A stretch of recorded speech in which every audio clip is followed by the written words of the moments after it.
हमारी YouTube channel edtech पे आप सबका स्वागत है। आज हम भारतीय संविधान के अनुसूचियों के बारे में जानकारी प्राप्त करेंगे। तो चलिए शुरू करते हैं फिर।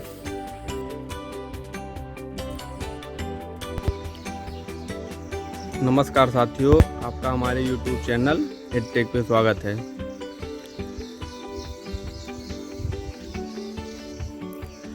आज हम भारतीय संविधान में उपस्थित प्रमुख 12 अनुसूचियों का अध्ययन करेंगे। अनुसूची बहुत ही महत्वपूर्ण विषय है। पेपर में यहाँ से अच्छे प्रश्न बनते हैं। भारतीय संविधान का निर्माण 26 नवंबर 1949 को हो गया था। उस समय मूल संविधान में कुल 8 अनुसूचियों का उल्लेख था, लेकिन अलग अलग संविधान संशोधन के द्वारा इस समय कुल 12 अनुसूचियां हैं। तो चलिए जानते हैं एक एक करके इन सभी अनुसूचियों के बारे में।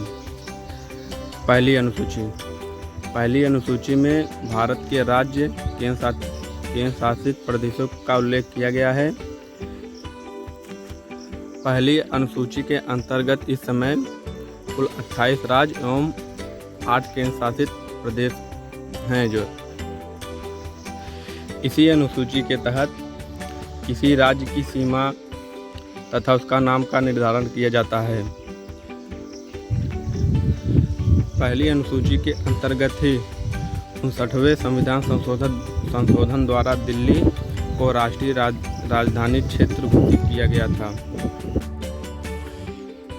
पहली अनुसूची के अंतर्गत ही जम्मू और कश्मीर को राज्य का दर्जा समाप्त कर उसे केंद्र शासित प्रदेश का दर्जा दिया गया है। दूसरी अनुसूची, भारतीय संविधान की दूसरी अनुसूची में भारत के महत्वपूर्ण पदाधिकारियों के वेतन भत्ते व उनके पेंशन का उल्लेख किया गया है। दूसरी अनुसूची में उपराष्ट्रपति के वेतन भत्ते व पेंशन का उल्लेख नहीं है, क्योंकि उपराष्ट्रपति को उपराष्ट्रपति के रूप में कोई वेतन या भत्ता प्राप्त नहीं होता है। उसे राज्यसभा के सभापति के रूप में वेतन व भत्ते दिए जाते हैं। इसलिए अनुसूची 2 में उपराष्ट्रपति के वेतन व भत्तों का उल्लेख नहीं किया गया है। भारतीय संविधान की तीसरी अनुसूची। तीसरी अनुसूची में भारत के विभिन्न पदाधिकारियों के शपथ के प्रारूपों का उल्लेख किया गया है, लेकिन तीसरी अनुसूची में राष्ट्रपति, उपराष्ट्रपति तथा राज्यपाल द्वारा ली जाने वाले शपथ के प्रारूप का उल्लेख इस अनुसूची में नहीं किया गया है, क्योंकि इनका उल्लेख भारत के संविधान के अनुच्छेदों में है। भारतीय संविधान की चौथी अनुसूची। भारतीय संविधान की चौथी अनुसूची में राज्यसभा में विभिन्न राज्यों से सीटों का निर्धारण किया जाता है। इस अनुसूची के तहत किस राज्य से राज्यसभा में कितनी सीटें होंगी, इनका निर्धारण होता है। पांचवी अनुसूची।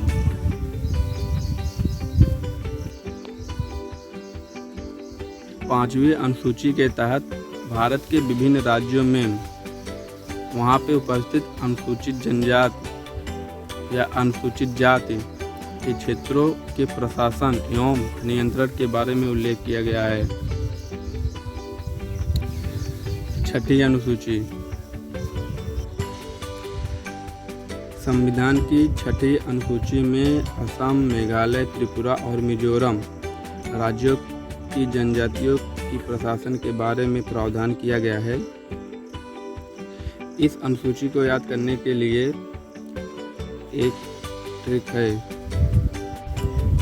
ATM स्क्वायर के माध्यम से इस अनुसूची को याद कर सकते हैं। पहले A का मतलब हो गया असम, T का मतलब हो गया त्रिपुरा, पहले M का मतलब हो गया मेघालय, दूसरे यम का मतलब हो गया मिजोरम।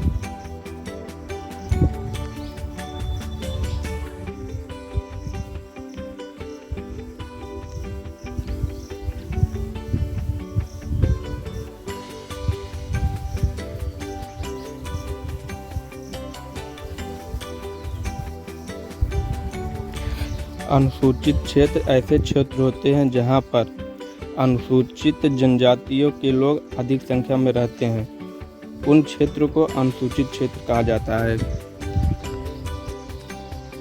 भारतीय संविधान की 7वीं अनुसूची।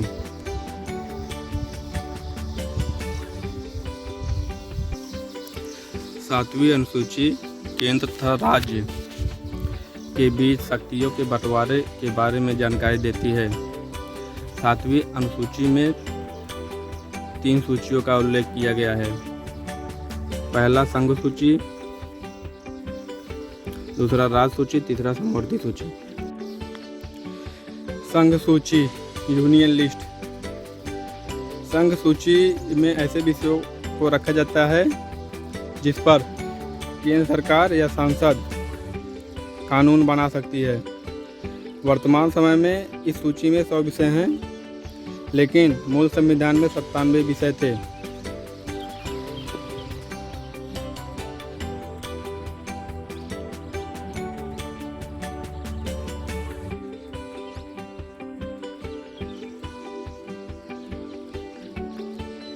राज्य सूची स्टेट लिस्ट। राज्य सूची के विषय पर कानून बनाने का अधिकार विधानमंडल को होता है। वर्तमान समय में इस सूची में कुल 61 विषय हैं, लेकिन मूल संविधान में कुल 66 विषय थे। इस सूची के अंतर्गत कोई ऐसा विषय जो कि राष्ट्रीय महत्व का है तो केंद्र सरकार उस विषय पर कानून बनवा सकती है और उस कानून को लागू भी कर सकती है। और यदि कभी आपातकाल लागू होता है तो राज्य सूची के सभी विषय पर केंद्र सरकार कानून बनवा सकती है, लेकिन जब भी आपातकाल खत्म होगा उसके 6 माह तक ही यह कानून वैलिड रहता है। तीसरा समवर्ती सूची कॉनकरेंट लिस्ट। इस सूची के अंतर्गत ऐसे विषयों का उल्लेख किया गया है जिन पर केंद्र सरकार तथा राज्य सरकार दोनों अपने अपने कानून बना सकते हैं, लेकिन अगर इन कानूनों का आपस में कोई टकरार होता है तो केंद्र सरकार द्वारा बनाए गए कानून का ही महत्व होता है। वर्तमान में इस विषय के अंतर्गत 52 विषयों का उल्लेख है, लेकिन मूल संविधान में 47 विषय थे। 8वीं अनुसूची में भाषाओं का उल्लेख किया गया है। मूल संविधान में कुल 14 भाषाओं का उल्लेख था, लेकिन अलग अलग संविधान संशोधन के द्वारा इस समय कुल 22 भाषाएं हैं।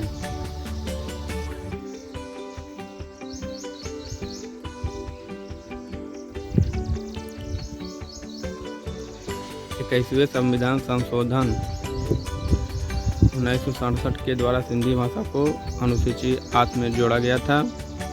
71वें संविधान संशोधन द्वारा मणिपुर, कोंकणी, नेपाली भाषा को इसमें जोड़ा गया तथा 92वें संविधान संशोधन 2003